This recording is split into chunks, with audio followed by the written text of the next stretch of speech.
I said I wasn't going to talk about it, but I saw a video and it changed my mind. There was this lady on this video where she was being interviewed and she said, well, why did they get Juneteenth? Why did they get their own schools? I am so sick of hearing you guys whine, bitch, and moan. How come they get everything? As if you haven't gotten everything for the last 300 years. Movies, you are at the forefront. Media, you are at the forefront. Everything has you at the forefront. And maybe for the last 10 years at best, we have started to get recognition. And you couldn't handle it. But the crazier thing to me is the school thing, not the Juneteenth thing. We're going to get back to that in a second, because it's funny to me to watch you complain about something that's your fault. You ever checked to go see who the founders of HBCUs were? Yeah, that's right, Green Acres, white people. And even if you weren't the founders, the only reason they exist is because you wouldn't let us go to the other colleges. So again, it's still your fault. Now on to the Juneteenth thing. Probably should have brought this up the other day when I was on that podcast. Shout out to the Black Therapy Show. Love you guys. Thanks for having me. Anyway, I am a member of Texas's First Families, which means I descend directly from that line of slaves that were freed on Juneteenth. So I take quite a bit of offense when somebody like Mr. Dolphin Teeth himself, Charlie Kirk, has a lot to say about a holiday that has nothing to do with him. Hey Charlie, how you doing? My name is Dr. Taylor. I believe this is the first time that your 50-pound head and 20-foot gums and I have spoken. And don't get it twisted, my man, I'm not mad at you. I get that you rage bait because you don't have a single creative bone in that 6'4" body of yours. What a waste of height. I'd offer to debate you, but the thing is, you're obviously being paid off, so you're gonna stand, on whatever the hell that they're paying you to go stand on. So I get that. So I have a different suggestion. Here's the thing. I know I'd work you in a verbal argument because, I'm not like a regular college student who hasn't really reached the level that I need to yet. No, I'm already there. Miles ahead of you. Actually, there's light years between you and I. So I want to give you a chance. So I picked something a little bit more your speed.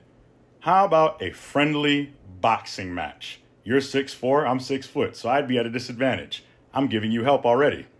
And then we could donate the proceeds to one of those black neighborhoods that you say is so terrible. And in exchange for your cooperation here, I get to knock those Shamu Free Willy teeth out of those 40-foot gums of yours so nobody has to hear them flap anymore. Or if you don't want that, I'm totally okay with debating and embarrassing you on live television. Hell, I'll give you a preview. You see, you talk so much about the black community, right? Question, have you ever visited one? Have you ever gone into these communities that you talk about so much? Have you delved into these relationships that you talk about? Have you? I bet you haven't. No, guys, apparently in that Jupiter-sized dome of his, there was no room to actually delve into the things that he's talking about. He just spews blind statistics like everyone else does without actually looking into the black community. All you do is go to college campuses to try to go and boost your little ego because you feel like you're getting over people who are educated. Why don't you stand up to somebody who actually is, who has the credentials? How about that? And I see you're from my neck of the woods. We're both Chicago area boys. Fun fact, both born in the 90s. I challenged Nick Fuentes too to the same thing, and he never responded because he knew he would have got this work too. So we can make this a Chicago-themed thing, man. Why don't you come back home and get this work? Wait a second. Arlington Heights? What the fuck would you know about black people? Did you frequently travel into the city or something? Or did you just listen to what you heard on the news and stay in your little suburb? You see, it's easy for you to debate 20-somethings. How about you debate somebody around your age? I'm 34, you're 31. Let's get it. I see here that you were actually raised by your dad. Funny that. I didn't know who my dad was until I was 30. Yet, because my mom was so great, how come I didn't turn out to be a piece of shit and you did? You preach about education so much, yet you aren't even on the level below me or the level below that, or the level below that. You dropped out of community college. Wait, your mom was a mental health counselor?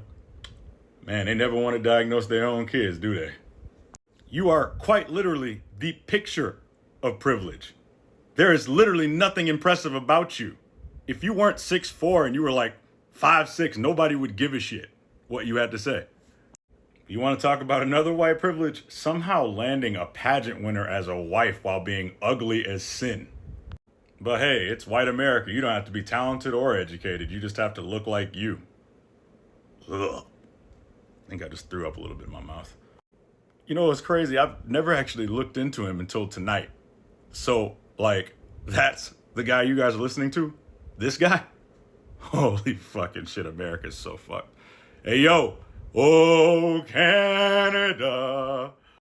Like, that's crazy. I know I could whoop this dude in a debate. Like, he was never raised around black people, whereas I've been raised around white people my whole life. Like, grew up in a white neighborhood. So I actually know what I'm talking about when I talk about this. You don't. Oh, my God. Please come get this work. But we all know he's not going to actually take on the challenge. We know he doesn't take on people who actually really, really have credentials, who can actually go. Nah, that wouldn't be good for the public image, would it, Mr. Turning Point? So yeah, to my followers, make sure he gets this. To the people who are seeing this, make sure he gets this. Now, I don't expect him to answer, but on the off chance he does, I'll be able to go and lay a multicultural smackdown on him. I could always use another training exercise before I get to that Heaven's Gate looking motherfucker, Stephen Miller.